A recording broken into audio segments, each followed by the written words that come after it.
Hello everyone, and this is a guide for movement.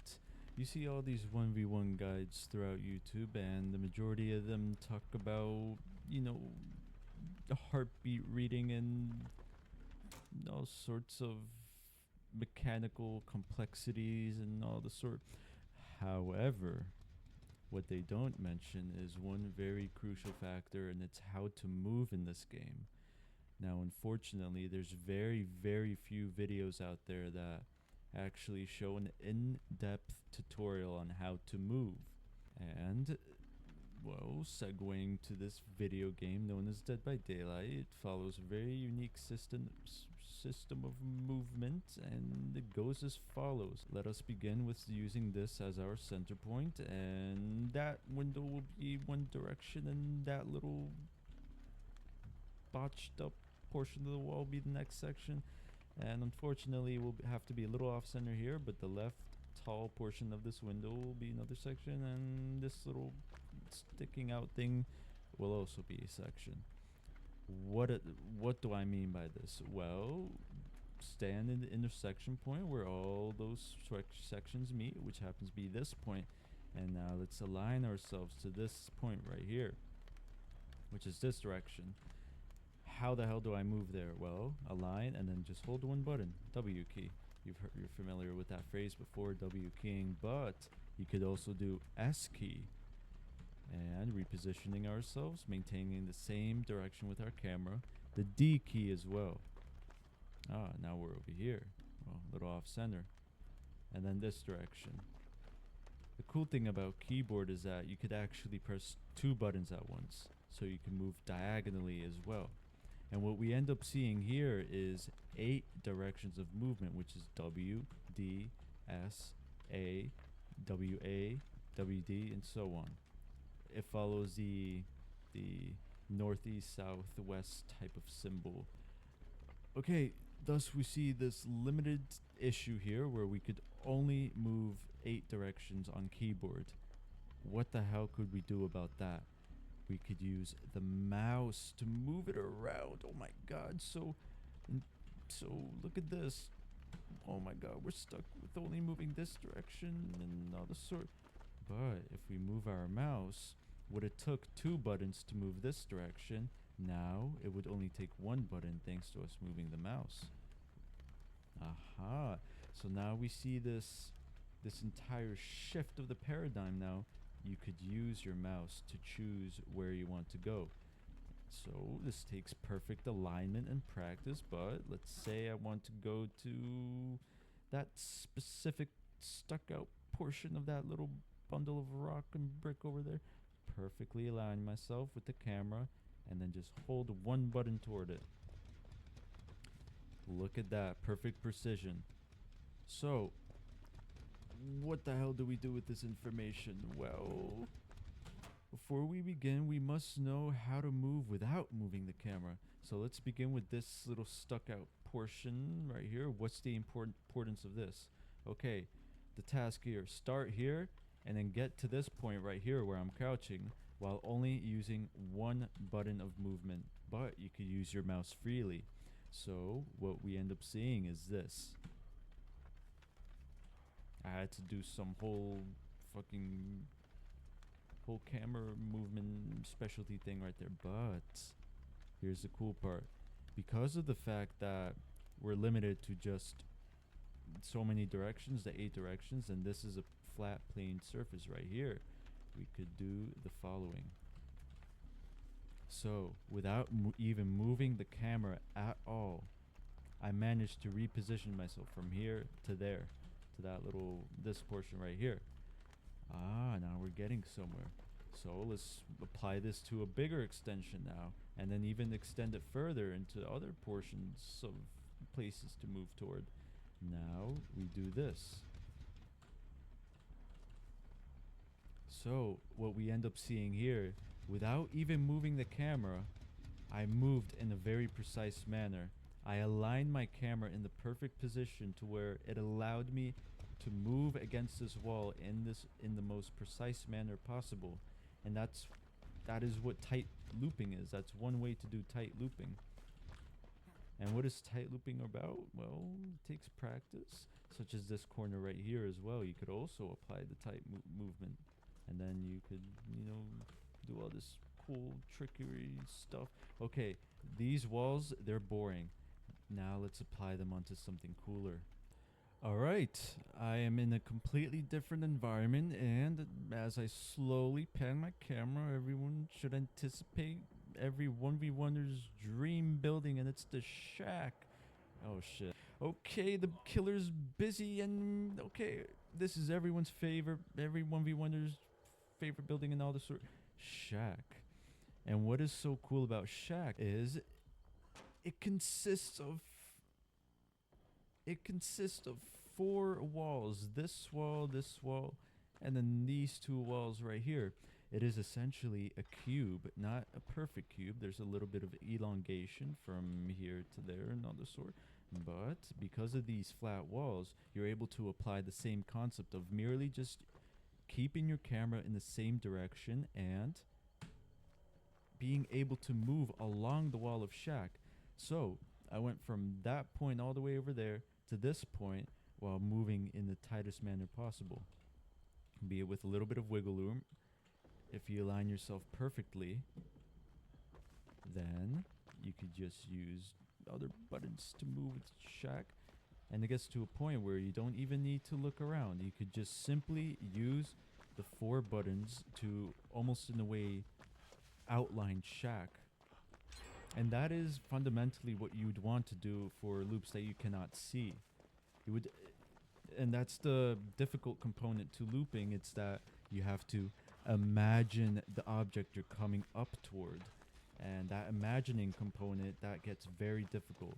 So through consistency, you literally just have to continue perfectly timing these buttons, because remember, I cannot see. So this up and coming, little turn, I cannot see it as much. I would need to react to it quickly, of course, but even better, I could prepare for it and imagine it in advance so that I could perfectly time the D key to where I loop it in a tight manner. So that is one way you could apply just using 1 button to move. Where the hell do we go from there? Well, now, instead of 1 button, now what about 2 buttons? What the heck?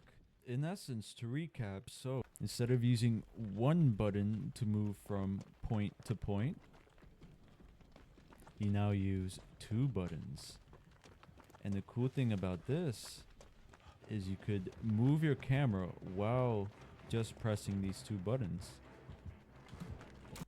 Now let's apply this concept to shack of using 2 buttons to move while moving our camera as well onto shack. And what we end up seeing is this even more precise way to move around shack. Now we could incorporate both single button movement as so, and double as well. So I use double a little bit there. I'm using double now. I'm using double now. I'm only using 1. I'm using double. And you could alternate between the 2 in however manner you'd like, so long as you loop it tightly and in a manner that doesn't, get you too close to the wall where you slow down as so. Okay, what else could we do from here? Even cooler is the alignment factor towards certain points. So recall how I said you move to 1 point to another point. So I want to move to this point right here. It'll move to this point, now move to that point. So let's apply this to the window now. Move to 1 point and then move to the window now. And something cool that happens when you vault to window is no matter from what angle you vault to, whether you're going to vault it from this angle or perhaps this angle or, some obscure angle, some obscure 180-degree angle, no matter where you vaulted, you always move to the same center point. And this is what it looks like. See how my character just snapped to the middle of the window? Look, I'm all the way over here, and watch what happens. So regardless of where you approach the window, you're going to snap to it. So the snapping component, it takes up time. And the issue with that is milliseconds matter in this game, believe it or not. It really does. So how do you effectively approach a window while combining the movement you just learned? Well, it goes as follows. When you want to approach a window, well, you go from point to point, of course. But as soon as you get the opportunity to actually align your movement toward a window, you want to align your movement not toward this portion of the window, not toward that portion, but to the middle of the window. And we see Pedro doing this in some of his survivor movements, and even as killer to cut off the survivor before they reach the window. And it goes as follows.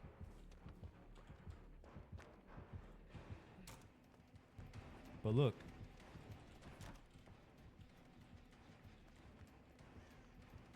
Hopefully it doesn't. Notice how I approach the window going toward the middle rather than, strafing back and forth and losing distance or doing some.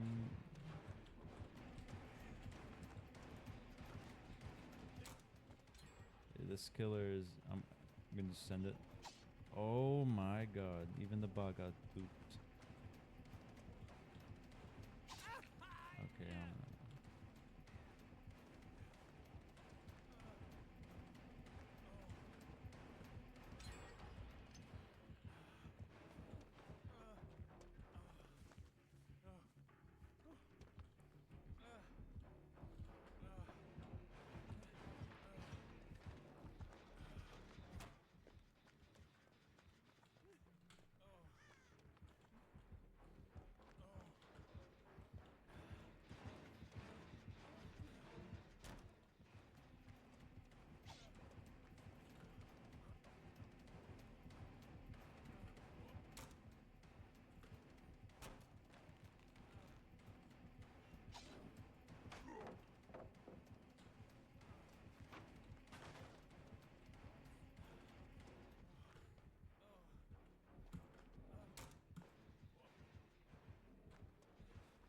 Okay, now you should understand some fundamentals. You can move 8 directions with keyboard and mouse. Diagonal, northeast, southwest, all that stuff. And you can move your camera to choose a direction in which to move toward. And you can combine the camera movement and the 8 directions together to perfectly move across any surface. On keyboard and mouse, of course. And to top that all off, you could use the camera to align yourself toward a point in which to press any button, any associated respective button to reach that point in a manner that saves the most time possible, as seen with vaulting this window.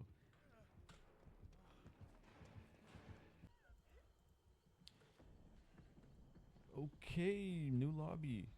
Now, after combining all those factors, movement and alignment and all that stuff, you end up realizing that this game isn't really about running away from the killer, but rather moving in the most effective manner possible that'll lead to you surviving the longest. It's not about running away or evading the killer, necessarily. So, little quiz time. What do we do if we want to be on the other side of that window without vaulting it? Okay, there's 2 possible directions you could go from this angle, and if you chose either W key while aligning your camera to this point right here, then you get a point. Look at that, perfect alignment. Or if you said that point over there, W key, and you get another point. Congratulations. Okay, now where do I go from here? This point right here, and then turn your camera. Now move to that point. Now you're on the other side of the window. And same exact concept applies if you chose this portion as well. W key and all the sort. Okay. Now here's the hard part. Using 2 buttons now. And the issue here is that you can't see where the hell you're gonna go. So this is the difficult part about movement in Dead by Daylight, especially. It takes a lot of either intuitive recognition or just imagining where you think the camera will lead you toward after pressing the two respective buttons. Okay, well, just remember, hey, this is the exact direction I'll go if I press these two buttons and these two buttons as well. Oh, okay, I'm gonna move in. Okay, therefore, this should be the right direction. No, rather here. Let's see what happens. I was a bit off, but you understand. The more consistent you are with this, the more you'll understand exactly where you'll need to reposition your camera to where, hey, if I align my camera like this and I press these two buttons, I'll reach the desired point. And let's apply it to the S key now. Now it's just obnoxious. It's the complete reverse now. Okay, maybe I have to move like this. It should be correct. No, I am way off. So it gets difficult. It takes practice. It takes imagining, hey, this specific camera position while holding this specific button will lead me to this specific position in mind, hopefully. It's all prediction at that point. Now let's take into consideration, instead of just movement in isolated loops, what about in connecting loops now? So we're going to use what we learned with aligning our camera perfectly, so we move in this amazing 1v1 manner, and using camera alignment to connect to other loops. Okay, let's say I want to reach the pallet as soon as possible from this point right here, and the killer is, pretend the killer is right there. How would I want to move to reach that pallet in the most effective manner possible? Well, what you could do is, because this hill is in the way, you go to this point right here, and then realign your camera a little bit to reach the next point. And pallets follow the same logic, where you reposition yourself toward a middle point once you interact with it. Thus,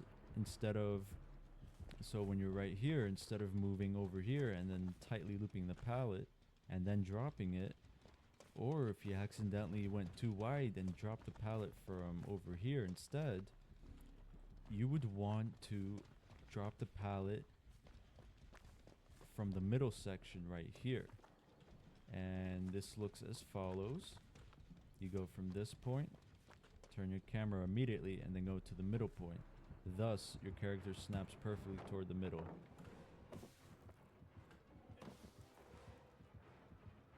This is gonna break.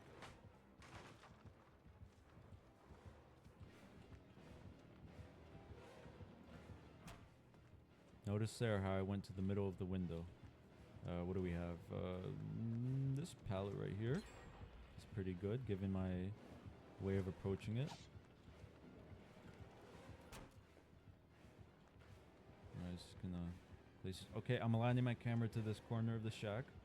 Almost perfect. And moving in that manner saves the most time possible. Well, I don't know what he's doing.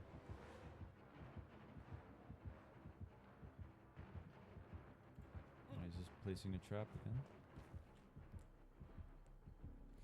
Okay, now you should understand the basics of movement. To recap, 8 directions, align your camera with the 8 directions, and combine those forces to move perfectly in a aligned and consistent manner. Do this consistently in games such as these and bot games, and then you end up finding out some really cool, intricate ways to move in this game. RP increase, so I continue, I send it, and he's just gonna do some bot stuff. Okay, I want to go to shack in the most time efficient manner possible, so I do this, and then once I reach that point, you let go of the button, and then I vault the window like this. Am I aligned? I am. I ran towards slightly the middle of the window, and of course it won't be perfect, but if you do it consistently and figure out that, hey, this exact way of approaching this window is the most effective manner possible, and did I do that? No, I was a little off-centered. I aimed this direction should have been right here. See, almost the middle. I think that was around perfectly the middle. Okay, there you go. That is sort of the basics about movement in Survivor. Of course, there's much more intricacies in that, such as shift tacking and slide vaulting and all sorts of mechanical complexities, such as momentum and all the sort.